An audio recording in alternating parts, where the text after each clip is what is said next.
If any of y'all want to stand while the preaching is going on, you're welcome to. Again, I say it's good to see everyone out, especially our visitors. We do count you as our honored guest. Brother Jonathan read for us from Romans chapter 12, beginning in verse 12. But I want you to go back in the text and look beginning in verse number 10 to keep this particular verse in its total context. Be kindly affectionate to one another with brotherly love, in honor giving preference to one another, not lagging in diligence, fervent in spirit, serving the Lord, rejoicing in hope, patient in tribulation, continuing steadfastly in prayer, distributing to the needs of the saints, given to hospitality. Let me ask you a question. How many of you know someone who claimed to be a Christian, yet when you look at their face, they look like they've been weaned on a pickle? They have that sour look on their face, and they're useless for any good work of the church when things don't go their way. But I'm thankful that we all have known others who are just the opposite. They're joyful, they're steadfast in accomplishing the work of the church, even though they are experiencing some type of hardship. When I think of these two attitudes, the second one reminds me of our good brother Ted Lindgren, who passed from this earth. Brother Ted, for the past 2 years, since his accident in Laos, where he went over a cliff and broke his back, he was not the same. But you know, I never saw Ted with a look on his face like he'd been weaned on a pickle. I saw Brother Ted as one who was joyful and continued to be steadfast in doing good. We had his memorial service here at the building yesterday. It was a 2-hour, 57-minute, and 42-second service. I think that's the longest funeral service that I've ever been involved with. When I left this building and I looked at the stream, we had had 27 views of that service. I got home and I put up on our YouTube page for the South Jackson Church, I put the memorial thoughts of those that are over in Southeast Asia up. This morning I checked right before I came in the auditorium. 154 individuals have either viewed part of or all of his memorial service. And an additional 100 have watched that short 1-hour video. Brother Ted influenced lots of folks. Even when Brother Ted did not feel his best, enduring his hardships, Brother Ted taught me through his example the key to a joyful and productive life. And I hope that you, as you think about this, you will understand the difference in those two individuals. It is because what I see is that the joyful Christian has found the secrets that are expressed in Scriptures, which really aren't secrets, because they've been revealed to all. So as we consider just this one verse this morning, I want to share with you 3 thoughts about the key to a joyful and productive life. Number 1, the joyful life is based in hope. And when we think about hope, there are many in our world today that have the wrong concept, which speaks of joy. They don't understand what true joy is. They think that joy is a matter of personal temperament, or joy comes through heredity. It's passed down from parent to child. They also think that joy is a matter of circumstances. Joy can only be found in an environment that is 100% hardship-free. But how can that be? When the Scripture teaches us in several places, such as 1 Thessalonians chapter 5 and verse 16, our brother Paul encourages us to rejoice evermore. Or perhaps we can turn back to Philippians chapter 4 and look at verse 4, where again Paul says, rejoice in the Lord. And again, I say, rejoice. This rejoicing, this joyful life is commanded to us, that we be joyful no matter what our situation is. You see, it is commanded to us to be joyful, even when things are rough. Go over to 1 Peter chapter 4 and look at verse 13. 1 Peter 4 verse 13 says, but rejoice, inasmuch as ye are partakers of Christ's suffering, that when his glory shall be revealed, you may be glad also with exceeding joy. Did you see what it said? You and I, says, rejoice because you are a partaker of Christ's suffering. Do we suffer with Christ because of the life that we live? You see, true joy is able to rise above all the circumstances of this life. True joy rises above because of hope. In Hebrews chapter 10, the first part of verse 34, the Hebrew writer says, for you had compassion of me in my bonds, and did joyfully the spoiling of your goods, knowing in yourselves that you have in heaven, you get this, there's hope, you have in heaven a better and enduring substance.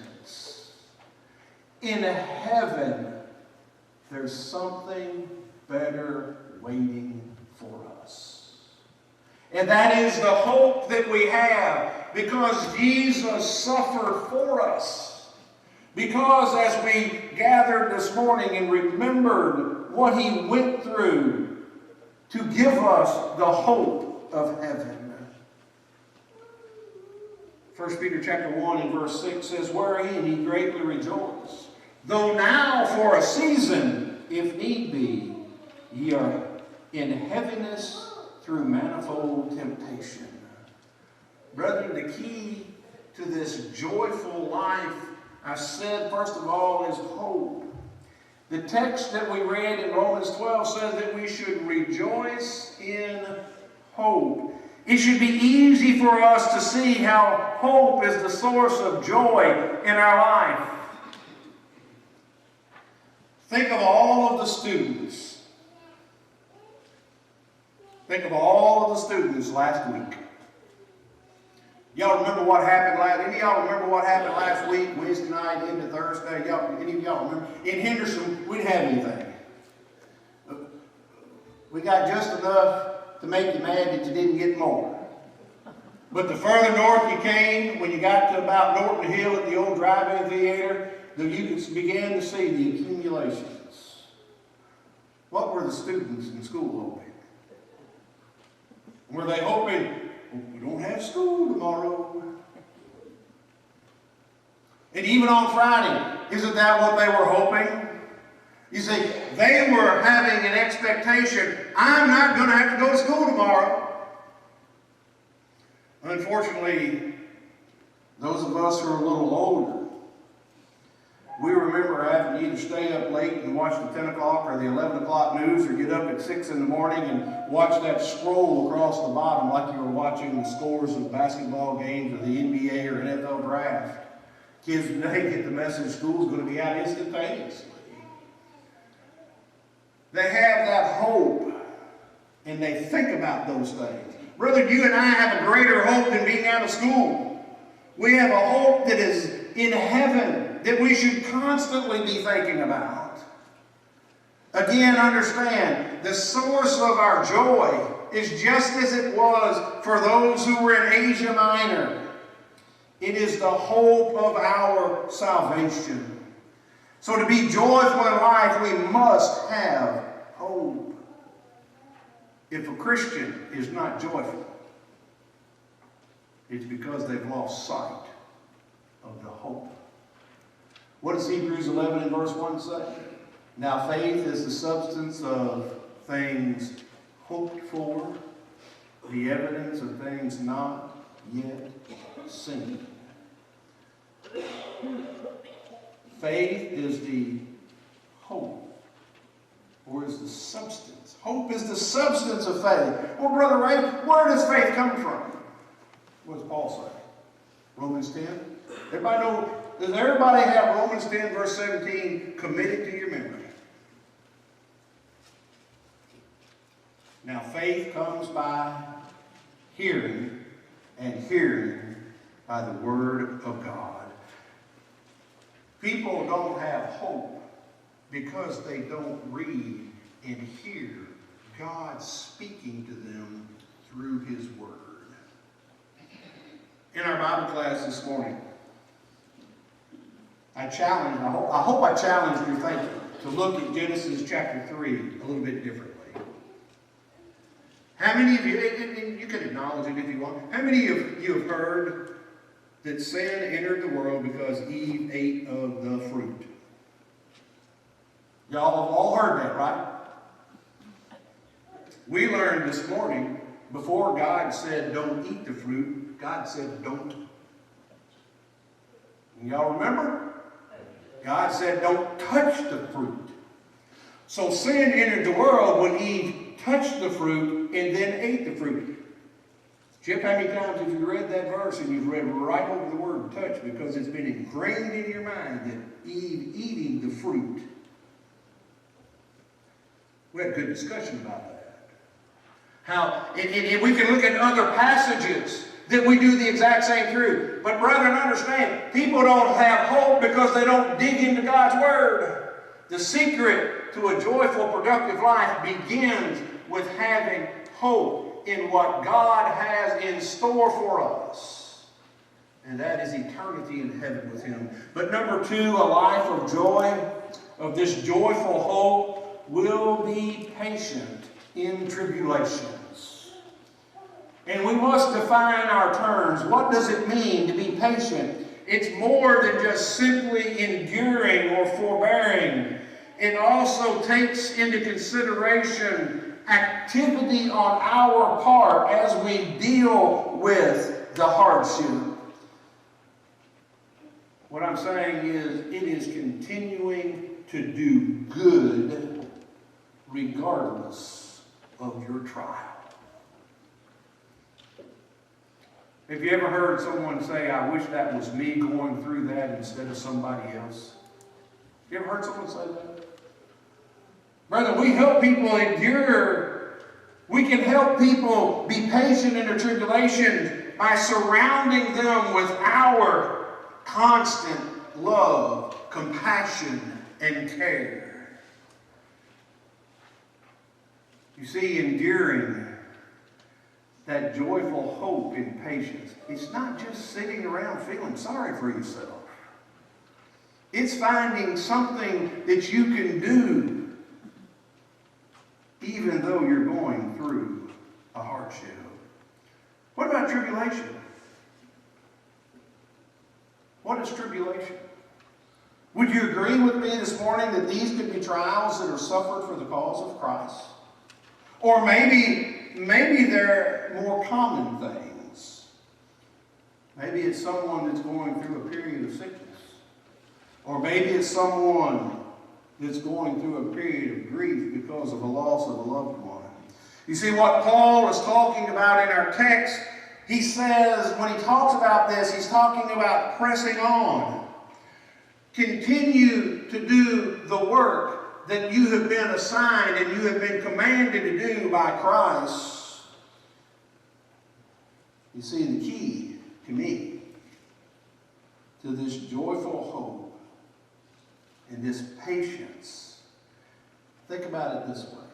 Consider, first of all, the athlete. Consider one who is an athlete. Why do they put themselves through all the grueling training that they go through? I think about my son-in-law and his brother. They were good football players. Why were they able to go to college on a scholarship? Why did they endure all of the things they had to go through? Why did they get up at 6 in the morning to go to the weight room? Why during practice, as they stretched out, did they have to do those worm burners? They had to, push-ups and all those. Why did they do that? It's because they had the hope of being a quality athlete. They were joyful to do it, even though at the time they may have said when they started out, it's not worth it. But it is worth it. But think about, let's go from the athlete. Think about those who sailed across the sea to establish our great country. Y'all remember the Pilgrims? Y'all remember the Pilgrims? No? They don't teach about the Pilgrims much anymore, I don't think. But think about it. Why would they endure the hardship of leaving their home? And Brother Ben, I don't even think some of them knew where they were going.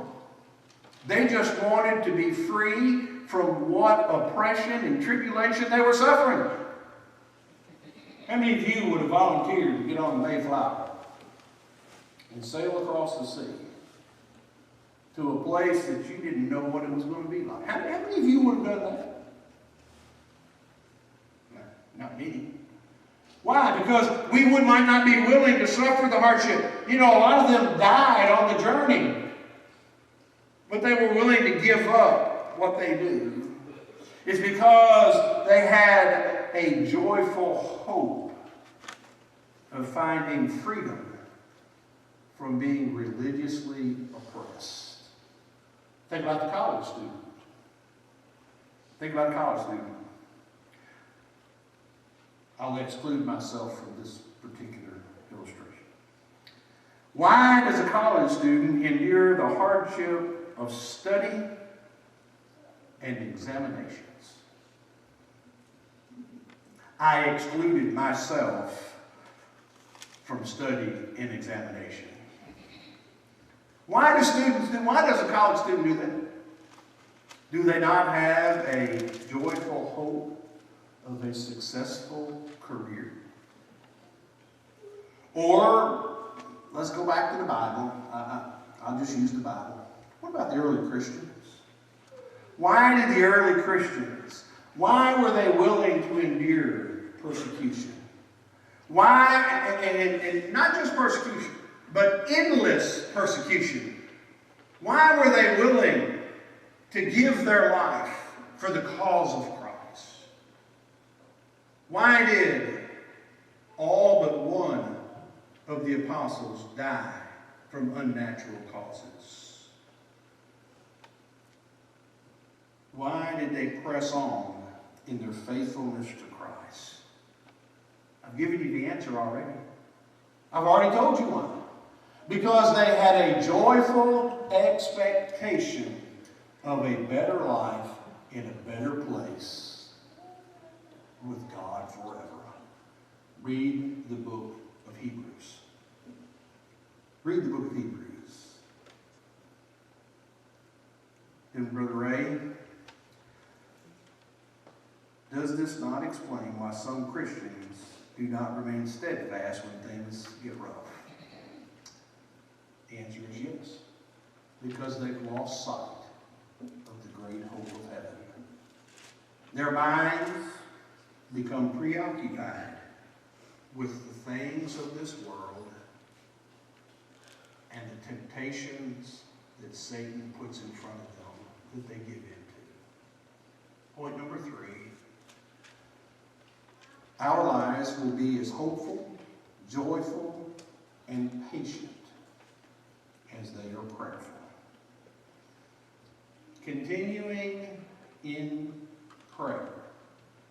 Not just continuing in prayer. Continuing steadfastly in prayer is essential. You see, the relationship between a prayer and a joyful life. Turn over to 1 Thessalonians chapter 5. 1 Thessalonians chapter 5. And look with me at verse 15 beginning. And we'll go down to verse 16. 1 Thessalonians chapter 5, beginning in verse 16. Rejoice always. Pray without ceasing. In everything give thanks. For this is the will of God in Christ Jesus for you. Be joyful always. Pray without ceasing. Brethren, when we think about praying without ceasing, when we think about having the attitude that I can boldly approach the throne of God at any time, doesn't that give you great joy? Doesn't that give you great hope? Isn't that what leads you to be more patient? You see, if you and I will have that mindset of praying without ceasing, we will always be able to rejoice. Because in proper prayer, we should constantly be reminded of our hope. In prayer, we should be constantly made aware of the reason for our hope. And the reason for our hope is because we've been given the opportunity to have our sins taken away through the shedding of the blood of Jesus Christ. And in prayer, we should be made constantly aware of the object of our hope. And that is to live with God, our Creator, our Sustainer, the one who has given us the hope of life eternal with Him in the glory of heaven. So let's do what Paul says. Pray without ceasing. Someone says, Brother Ray, is that really possible? I suggest to you that it is possible, but it's not if we mean with formal words of supplications and petitions. Prayer doesn't always have to be expressed in words. Prayer can be expressed with a mental attitude of devotion. That's the willingness and the confidence to know I can approach God anytime. And it's also an unspoken reference to God in all that we do. Think about our life. Aren't we to do all things for the glory of God? That's a prayerful attitude. So I have a question. Is your life as joyful and productive as it should be? If not, the question is why not? What's holding you back from living the joyful, productive life that God wants you to live? And I have the answer to the question. You don't have to answer it. The only thing holding you back is you. You are the one that's holding yourself back? Oh, I know some of you may have been encouraged by others to do what's right. But still, you have to take the first step. We as your brethren, we as your friends can help you journey to heaven. But you got to make the first step. This morning, if you need to begin to live the joyful and productive life, you can come this morning repenting, confessing Jesus as the Son of God, being immersed with Him in the waters of baptism where your sin will be washed away, so that you can rise to walk in the newness of life. Or this morning, if you've done that and you've turned your back, and your joy is no longer within you, won't you come home? Again, repenting, leaving the way of sin, confessing those sins. Let your brethren pray with you, pray for you. You know what your need is. Our prayers you come while we stand, while we sing.